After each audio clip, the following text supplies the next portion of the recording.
Hey, welcome to my channel. My name's Lucy. If you've been following along, I've been doing a shop tour the past couple of years. This is my third shop tour, so this is 2022. So this is kind of a reflection of all the work that I've accomplished and the progress in my shop that I've made in 2021. And I would like to give a heartfelt thank you to all of you who have supported my channel, especially over this past year. I work in healthcare. It has been pretty soul-sucking. And I haven't been doing the farmers markets and stuff where I would normally sell my woodworking projects.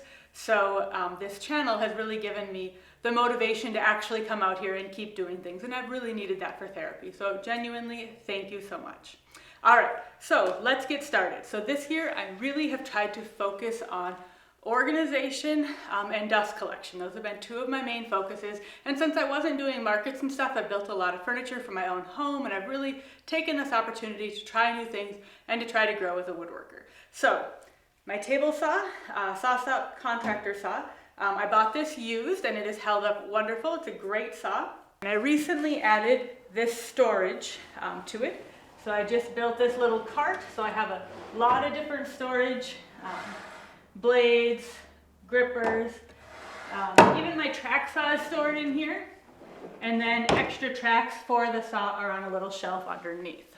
My Craig Foreman sits up top here because it's lightweight and easy to move off to the side when I need a lot larger capacity on my table saw, but most of the time it's great just where it is, so it allows me to use this extra space that's rarely used. All right, so right kind of behind where the table saw is, I have my big clamps, so my big Bessie clamps stored here.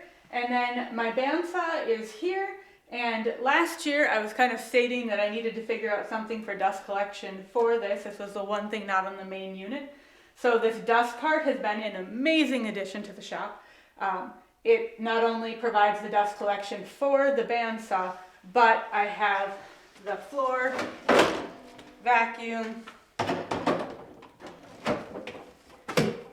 as well as all the, tool top to get my table saw and everything. So that's been really outstanding. Because one other thing that you may have noticed that I've added are these rubber mats to the shop. And without a really nice dust collection vacuum system like this, these would just be pretty much destroyed and look dusty all the time.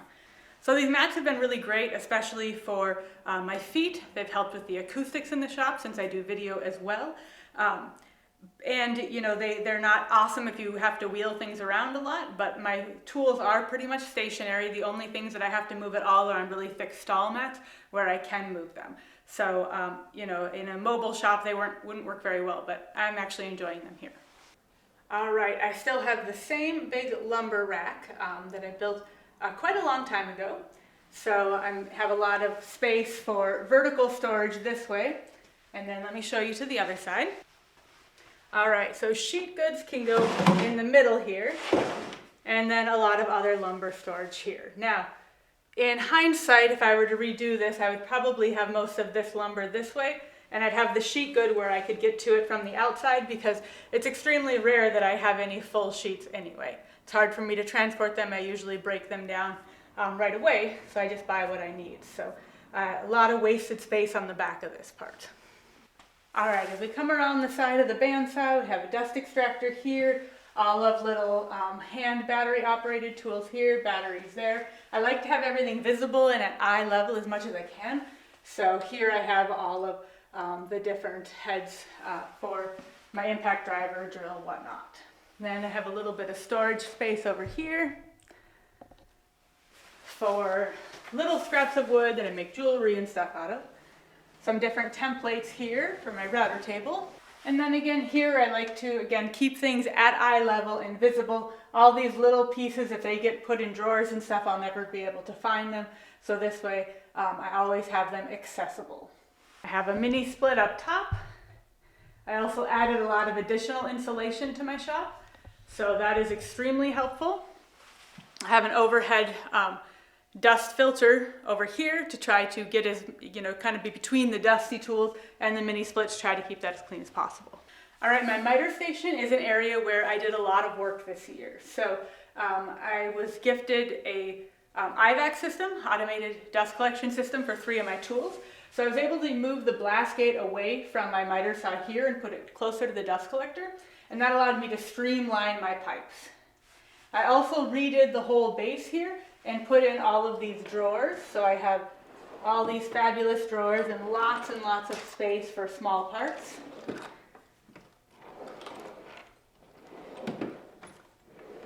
Space for dominoes and stuff here as well. Domino here, and sandpaper and stuff is there. Here we have router templates and then blades on this side. And then we have magnetic strips here for chisels and stuff. So this has been really nice upgrade. Typically, all of my plastic containers for tools, I just end up putting in a cabinet somewhere.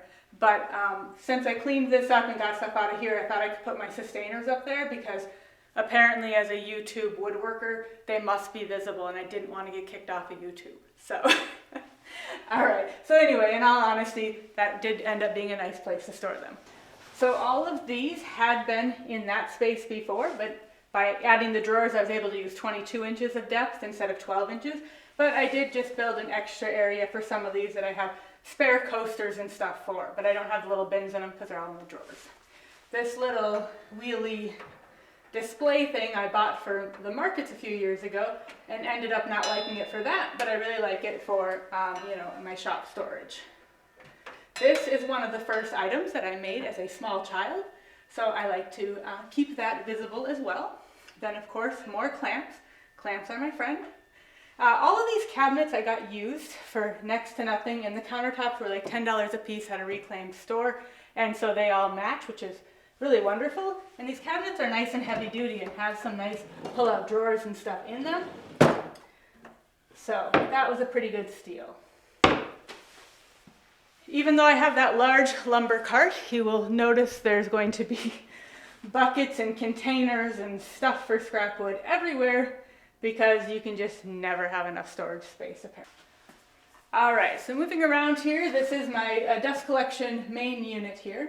And I, just reconfigured this, had a Harbor Freight motor up here, upgraded to one that had a little bit bigger impeller, and then that's where, the IVAC blast gate is for the miter saw, and then table saw and jointer are closer to the tool itself. So I had to do a lot of electrical work to get that IVAC system. It ends up taking up a lot more outlets. So that was a bit of a challenge, but it's been very, very nice to have. The red light, green light system, I wired up myself. I have a little tutorial and kind of schematic of how that works on the video about my dust cart, because I have sensors on both of them, and that's really wonderful because then this filter, has never filled up, and I've emptied that probably at least 20 times by now. Back here I have a little area for hand tools for my mallets and stuff. Magnets hold up a pull saw and a little veneer saw. Hand planes are there. My planer I have upgraded to the Sheelix helical heads, which are fantastic, especially because I work with a lot of figured lumber. 100% worth the price there. All right, I upgraded my drum sander. I found this 1632 Supermax I used at a really nice price because it wasn't working very well and it just took one small simple part to repair it. So that was a really wonderful find. And I have one of these Rockler hoses, Dust Right hoses here as well for this. And then that's the same connector head so that I can use the big vacuum off of here. So I'm able to get to every part of my shop without even having to move the cart, which is really wonderful. I did build a cart for this too, so I was able to pick up a lot of extra storage space by doing some simple, MDF and enclose that. So I made a video on that. And like I said, the ones that I have, the tools that I have to move around, I have on these large stall mats. So these are super dense, so you can still wheel tools around. All right, through the little walkway here, you'll notice a dust port here. I enclosed this area that has these bench dog holes. So when I'm sanding, I can hook up the hose here too and use this as a downdraft table. That's very simple. Sometimes I don't even use it as much for sanding as a downdraft, but if I'm doing other things that make shavings, I can hook it up and just simply run my hand over and have them vanish, which is wonderful. And then of course I have the little stops and stuff here.